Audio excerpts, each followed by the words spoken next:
ওম নমো ভাগবতে বাসুদেবায়। জয় জয় তে আপোনালোকৰ শ্ৰীচৰণত সেৱা জনাই ভাগৱতৰ পদ ভাগেৰে ভিডিঅ' ভাগ আৰম্ভ কৰিব বিচাৰিছো। পদভাগ হ'ল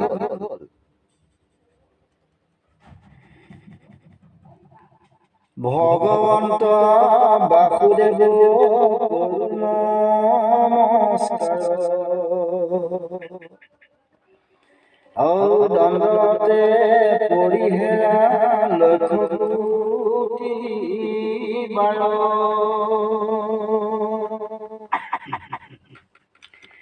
হে ৰাম তুমি সি বিধত প্ৰভু জগত আধাৰ, শান্ত মূৰ্তি জগতক পালা নিৰন্তৰ। বিশ্বৰূপ প্ৰভু যিটো শৰীৰ বিহত, তোমাৰ চৰণে প্ৰণাম সতত। তোমাৰ চৰণে প্ৰণাম সতত।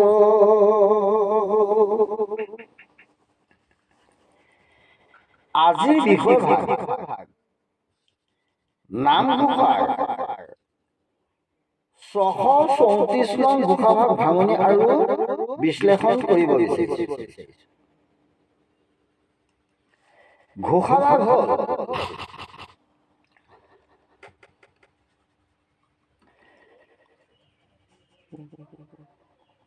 সমস্ত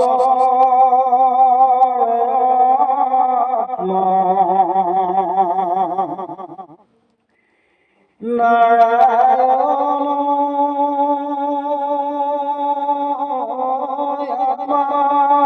সুখেৰতি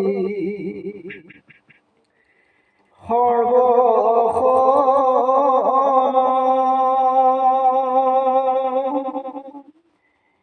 এই হেতু হৰি সমস্ত পানীতে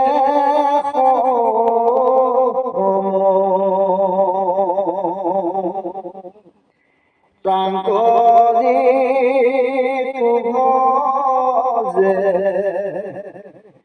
সুখে তৰে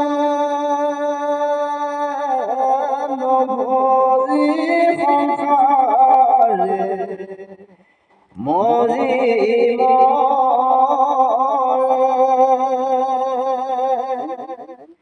কৃষ্ণ কবি সমূল কোন ধৰ্ম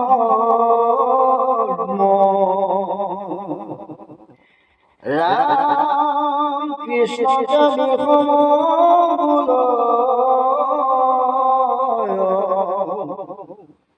কোন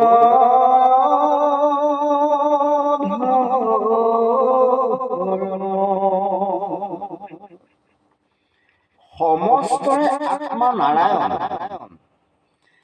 আত্মা সুখে ৰতি সপ্তখন। এই হেতু হৰি সমস্ত প্ৰাণীতে সম,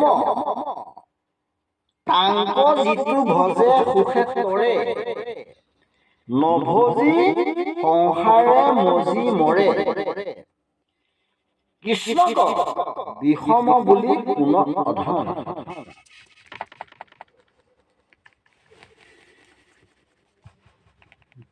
ভাঙনি ভাগ এইদৰে ক'ব পাৰি, নাৰায়ণ সমস্ত প্ৰাণীৰে আত্মা আৰু তেওঁ সৰ্বসময়ে আত্মা সুখতে ৰতি কৰি থাকে।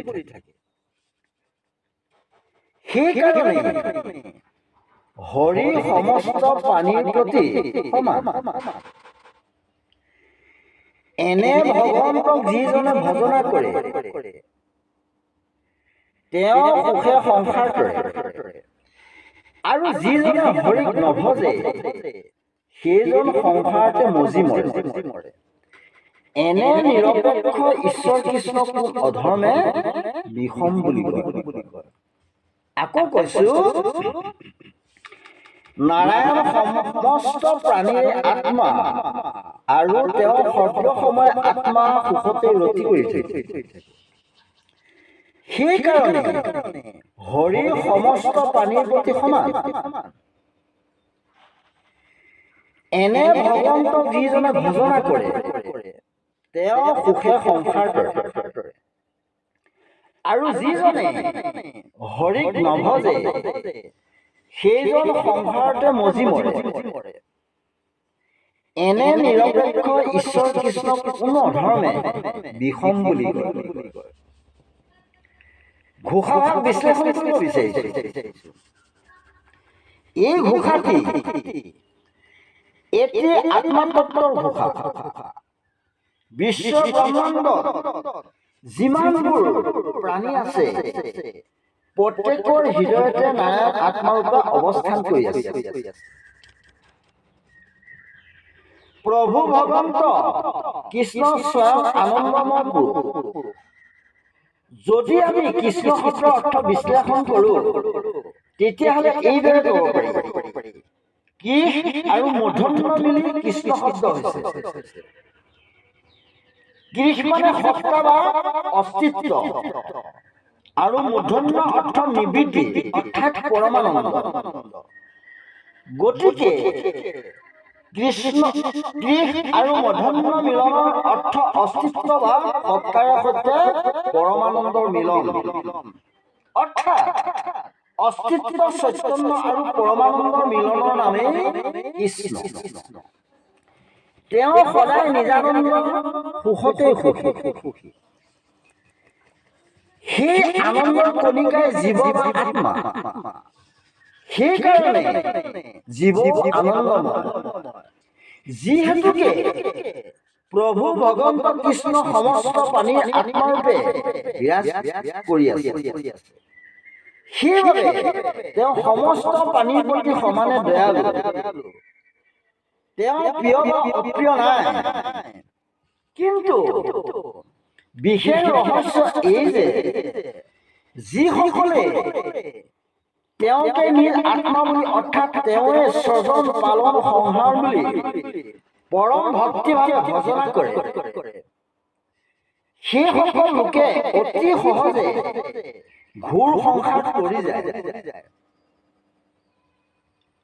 যিসকলে ঘোৰ মায়াত আবদ্ধ হৈ কৃপালু হৰিক নিজ পিতৃ বুলি ভজনা নকৰে, সেইসকল দুৰ্ভগীয়া জীৱই কাল মায়াৰ কোপত পৰি নানা দুখ কষ্ট ভোগ কৰি দুখময় সংসাৰতে ভূমি ফুৰে।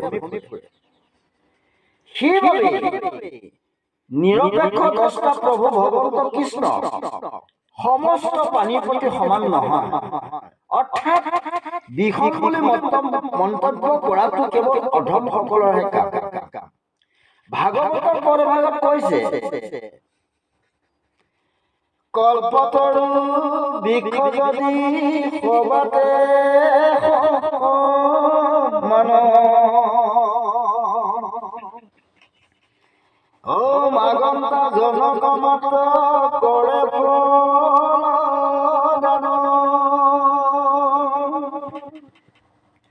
হেৰা নমাগিলে উপজাচি প্ৰদান দেগাছে, তথাপি গছক কোনে বিষম বুলি আছে, তথাপি গছক কোনে বিষম বুলি আছে। মায়াবদ্ধ মূৰ জীৱবোৰৰ যোগে যোগে আপোন কৰ্মদোষত সংসাৰৰ জনী ভূমি মৰি পৰম কৃপালু ঈশ্বৰ কৃষ্ণ বিষম বুলি নিন্দা কৰে। ঈশ্বৰ কৃষ্ণৰ মনুষ্যলীলা বুজিব নোৱাৰি উদাহৰণস্বৰূপে দন্তবক্ৰ, শিশুপাল, জৰাসন্ধ, কংস আদি আত্ম অহংকাৰী দাম্ভিক ৰজাসকলে তেওঁক হিংসা কৰিছিল। তথাপি ভগৱন্ত কৃষ্ণ কৃপা পৰশে এই ৰজাসকলক সকলোকে সদ্গতিয়ে দিছিল। আজি ইমানতেই সামৰণি মাৰিছো। ঔম বিষ্ণু ঔম বিষ্ণু ঔম বিষ্ণু।